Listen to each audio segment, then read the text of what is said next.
Assalamualaikum warahmatullahi wabarakatuh. Halo teman-teman, jumpa lagi dengan saya Siti Nurhabibah dari Prodi PIAUD semester 7. Di sini saya akan mempresentasikan proposal saya dengan judul Meningkatkan Minat Mengaji menggunakan metode tilawati pada siswa kelompok A SPS Mutiara Kemlokologi. Dengan latar belakang, dalam proses belajar mengajar, guru tidak hanya mentransferkan ilmu saja kepada peserta didik, akan tetapi guru juga harus mampu membimbing dan mengarahkan peserta didik untuk lebih aktif dalam proses belajar mengajar. Seorang guru diharapkan mampu untuk merencanakan kegiatan belajar mengajar secara efektif, baik itu merumuskan tujuan, memiliki bahan, memiliki strategi atau metode, menerapkan evaluasi, dan sebagainya. Menyadari hal itu, banyak alternatif untuk meningkatkan kemampuan membaca Al-Quran dengan baik dan benar. Di antaranya adalah dengan mengubah metode dalam membaca Al-Quran. Lembaga SPS Mutiara Kemlokologi telah mengupayakan untuk siswanya dapat membaca Al-Quran sesuai dengan kaidah ilmu tajwid dengan mengadakan berbagai kegiatan pembelajaran, salah satunya pembelajaran Al-Quran dengan menggunakan metode tilawati. Metode tilawati merupakan metode pengembangan dari metode-metode sebelumnya.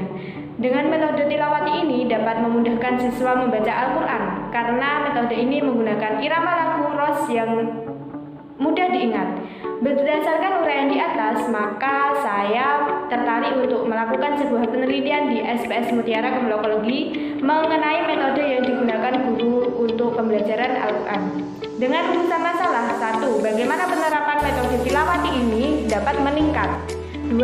Apakah penerapan metode tilawati dapat meningkat minat mengaji anak di kelompok A SPS Mutiara Kemlokologi? Dengan tujuan masalah, yang pertama untuk mengetahui penerapan metode tilawati untuk meningkatkan minat mengaji anak di kelompok A SPS Mutiara Kemlokologi. Yang kedua, untuk mengetahui peningkatan minat mengaji anak menggunakan metode tilawati di kelompok A SPS Mutiara Kemlokologi. Manfaat penelitian secara teoritis dapat memperoleh informasi tentang penerapan metode tilawati pada kelompok A SPS Mutiara Kemlokologi. Yang kedua, dapat menemukan konsep-konsep teoritis yang dapat digunakan sebagai bahan pertimbangan dalam mengaji. Menggunakan metode tilawati pada SPS Mutiara Kemlokologi bagi peneliti menambah wawasan dalam melaksanakan penelitian PTK, memperoleh hasil dari penelitian untuk meningkatkan minat mengaji siswa. Menggunakan metode tilawati pada kelompok A SPS Mutiara Kemlokologi. Bagi siswa, yang pertama, dengan metode tilawati, siswa lebih semangat dalam membaca Al-Quran dan dapat memperindah bacaan Al-Quran sesuai dengan kaidah dan tajwidnya. Untuk metode penelitian, yaitu menggunakan deskriptif kualitatif. Penelitian terdahulu yang dilakukan oleh Eka Widianti dalam penelitiannya yang berjudul Penerapan Metode Tilawati dalam Pembelajaran Membaca Al-Quran di TK Aisyah Bustanul Atfal di Purwokerto. Jenis penelitian ini merupakan deskriptif dengan menggunakan metode pendekatan kualitatif. Persamaan penelitian sebelumnya dengan penelitian ini adalah sebagai berikut. Yang pertama, objek yang diteliti adalah sama-sama pasar tradisional. Yang kedua, jenis dan metode pendekatan penelitian yang digunakan sama-sama menggunakan metode deskriptif kualitatif.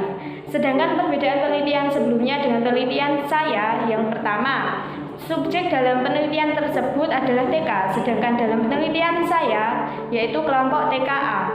Yang kedua, teori yang digunakan dalam penelitian sebelumnya adalah fungsi pasar, sedangkan teori saya menggunakan teori optimasi.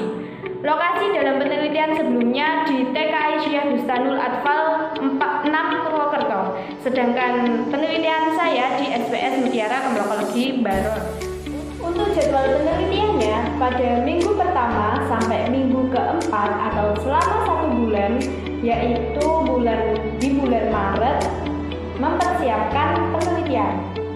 Yang kedua, yaitu perencanaan pada April di minggu pertama. Dan yang ketiga, pelaksanaan siklus 1, karena saya menggunakan 2 siklus 1 dan siklus kedua.